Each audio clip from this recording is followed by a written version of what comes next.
శాంతాపురం అనే ఒక గ్రామంలో సురేష్ అనే వ్యక్తి ఉండేవాడు. అతడు రాత్రి సమయంలో తన ఇంటికి హడావిడిగా వెళ్తూ ఉంటాడు. అప్పుడే అతనికి ఎవరో అతన్ని పిలుస్తున్నట్టుగా శబ్దం వినపడుతూ ఉంటుంది.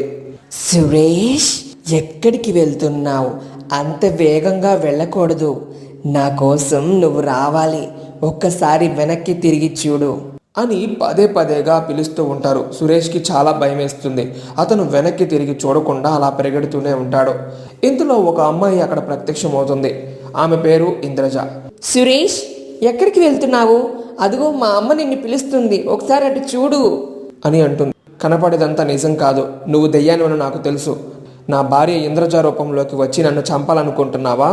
ఆమె వెంటనే దెయ్యంగా మారి, మర్యాదగా వెనక్కి తిరిగి చూడరా, లేకపోతే నేను నిన్ను చంపేస్తాను.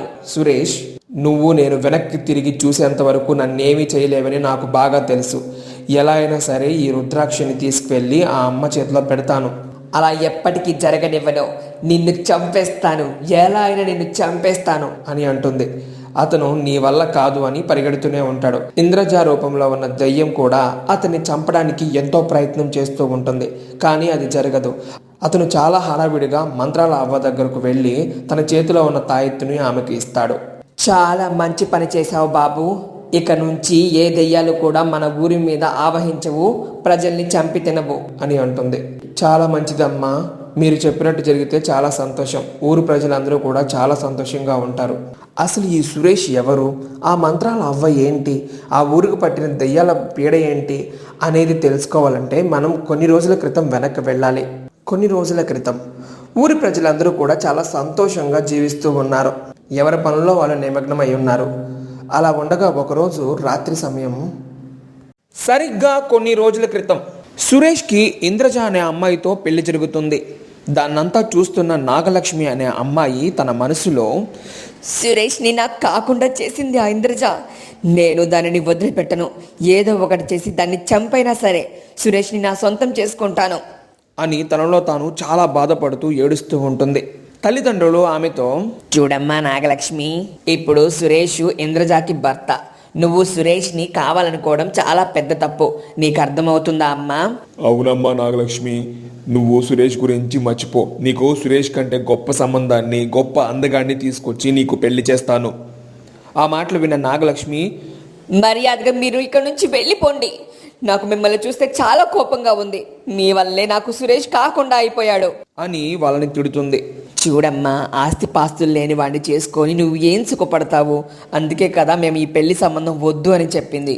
చూడమ్మా నాగలక్ష్మి, మా మాట విని గొప్పింటి సంబంధం నీకు తీసుకొస్తాము.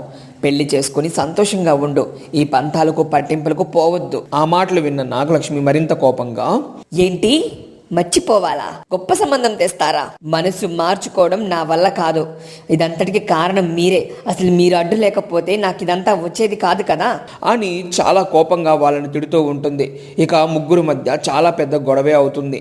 నాగలక్ష్మి కోపంతో ఊగిపోయి వాళ్ళిద్దరిని హత్య చేస్తుంది. వాళ్ళని చంపిన తర్వాత నాగలక్ష్మి, నా కన్న తల్లిదండ్రుల్ని చంపుకునేలాగా చేసింది ఆ ఇంద్రజ. సురేష్, ఇంద్రజ, మిమ్మల్ని అస్సలు వదిలిపెట్టను అంటూ తనను తాను పొడుచుకొని చనిపోయింది. అలా పగతో చనిపోయిన నాగలక్ష్మి దెయ్యంలా మారింది. దెయ్యంగా మారి ఇంద్రజ చుట్టూ తిరుగుతూ, వస్తే ఇంద్రజ, నిన్ను చంపడానికే వచ్చానే. సురేష్ని నాకు కాకుండా చేశావు. నా తల్లిదండ్రుల్ని నా చేతులతో చంపుకునేలాగా చేశావు. నిన్ను అస్సలు వదిలిపెట్టనే అంటూ తనని పట్టుకునే ప్రయత్నం చేస్తుంది. కానీ ఆమె వల్ల అది కాదు. ఆమె చాలా కంగారుగా, ఏంటి దీన్ని చంపలేకపోతున్నాను? ఏం జరుగుతుంది ఇక్కడ అని చాలా కోపంగా అరుస్తూ కేకలు వేస్తూ ఉంటుంది. వింత వింత శబ్దాలు ఏదో వినపడుతున్నాయని ఇంద్రజ ఒక్కసారిగా పైకి లేస్తుంది. పక్కనే ఉన్న సురేష్తో, ఏమండి, మీకేమన్నా వినపడుతుందా? నాకెందుకో ఏడుపులు వినపడుతున్నాయి, పెద్ద పెద్ద అరుపులు వినపడుతున్నాయి అని అంటుంది. నాకు ఎలాంటి శబ్దాలు వినిపించడం లేదు. నువ్వు ఏదో భ్రమపడినట్టున్నావు. ప్రశాంతంగా పడుకో అని అంటాడు. ఇంద్రజ సరే అని పడుకుంటుంది. ఆ దెయ్యం అప్పుడే ఇంద్రజ చేతికి ఉన్న తాయెత్తుని చూస్తుంది. దాన్ని చూసి, ఓహో, ఇదంతా ఈ తాయెత్తు మహిమ. నీ శరీరంలోకి ప్రవేశించడం కాదే, నీ మొగుడి శరీరంలో ప్రవేశించి నిన్ను ముప్పు తిప్పలు పెట్టకపోతే అప్పుడు అడుగు అని వెంటనే సురేష్ శరీరంలోకి ప్రవేశిస్తుంది. అప్పుడే సురేష్ శరీరం అంతా పచ్చగా మారిపోతుంది. వెంటనే అతను ఇంద్రజ ఇంద్రజ ఇంద్రజ ఒక్కసారిగా ఉలిక్కిపడి లేచి, ఏమైందండి? ఎందుకు అంత పెద్దగా అరుస్తున్నారు? ఏం లేదు ఇంద్రజ, నాకు ఒక భయంకరమైన కల వచ్చింది. ఆ కలలో ఒక స్వామి నాకు కనిపించాడు. ఆయన ఏమంటున్నాడంటే, నీ చేతికి ఉన్న ఆ కంకణం ఉంది చూసావు, దానిని తీసేయమంటున్నాడు. ఎందుకంటే దాని నుంచి మనకు ప్రమాదం ఉందంట. వెంటనే దాన్ని తొలగించేయి. ఆ మాటలు విన్న ఇంద్రజ, ఏమైందండి మీకు? పిచ్చి పట్టిందా? ఏదేదో మాట్లాడుతున్నారు.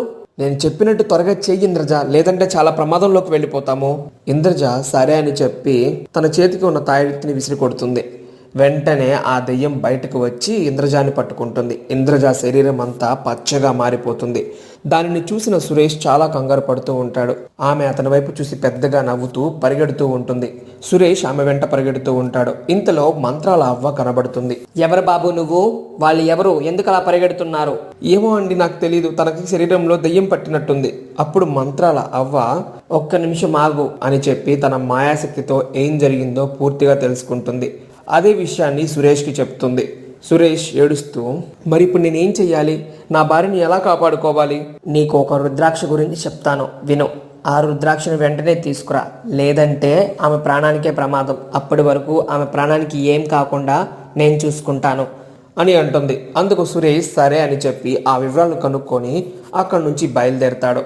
ఇది ఇలా ఉండగా మంత్రాల అవ్వ ఆమెను కట్టడి చేస్తూ ఉంటుంది.